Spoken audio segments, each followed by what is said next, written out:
All right, Emmanuel, we were talking off camera and about the last time I interviewed you, which seems like years ago, upstairs at the Mohegan Sun here.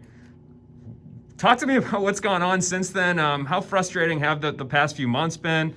Training, just trying to stay mentally prepared. Man, I don't even know where to begin. Obviously, I was being here and then my fight getting canceled and then my gym getting shut down.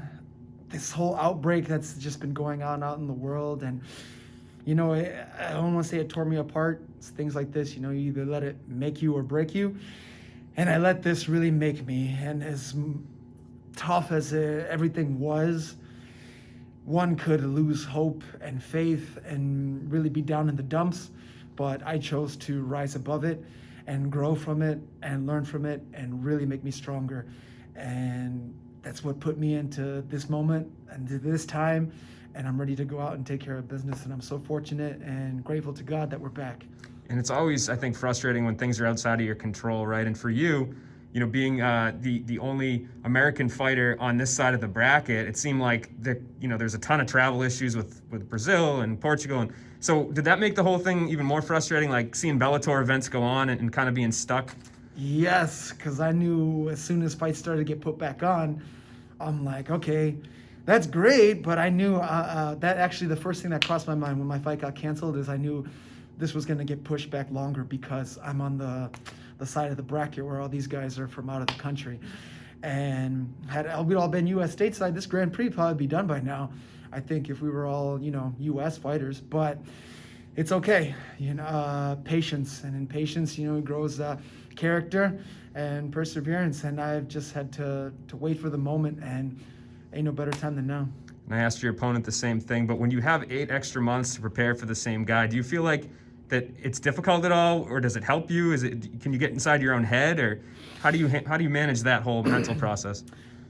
Not much at all. The goal and the plan is still the same. Daniel Weichel will be done in 1 inside the Mohegan Sun, so that's how that's gonna go. But it just obviously gave me extra time to be better, and with everything being on lockdown, and like I said, my gym being closed, and just the world itself, you know, taking a safer at home and practicing the social distancing and whatnot, I just elected to just keeping myself very healthy, active, and just working hard and patient, knowing that and staying hopeful that soon enough when the time is right, and I hoped at least that it was this year that we fight again, and now here we are. So I'm speaking it and believed it all into existence, and I'm just enjoying the moment.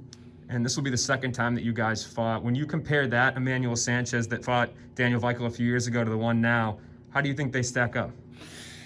I would murder that young kid at the time that I felt that was the best me and everything that I was doing leading up to that fight. And in that fight, and even after that fight, I still felt that, oh wow, like I thought I had it, or I had it made, or that was, the best me. But still now it's growth, development, maturity, and experience. So we have to go through hell to get to heaven, and that only made me a much better fighter. So I'm grown from it. When you reflect on that fight, how much can you even take away with it, knowing that it was so long ago? Is it something you can go back and figure out things for this fight, or can you not even take it into account? Oh, I've remember it like it was yesterday, and I knew right after leaving the cage that night, I knew, and speaking to Rich Chow and the boss Scott Coker and everyone, you know, in control, I was like, I'm gonna want that one again. And praise God, man, here we are. Once I knew this whole Grand Prix was all set up, I knew exactly who I wanted after I got past, you know, the preliminary round, and going into the selection show and seeing how everyone who else made it to. I'm on the toughest side of the bracket. I've gotten 2 guys who beat me. So I time to take out the first one, and I hope I get the next one too, so you know who I want next. Is that kind of a revenge tour for you of sorts, this tournament too? Absolutely, and that's the story I'm trying to tell, because no one's had a tougher run than I have, and I chose the toughest fight. This man has a win over me, and I'm looking to go and show forth, because I know not necessarily that it's him, but that I'm better than that, and better than who I was, obviously, 5 years ago when I faced him. And you just implied that you want Patricio to win. Do you think he will? I believe he will. That Yeah. championship caliber and experience and everything that he brings to the table. I'm not counting Pedro out at all. Young, hungry, determined, focused, has all the confidence in the world. The champion chose him, so this that just makes for an exciting fight and makes him even hungrier, knowing that that challenge is out there for him.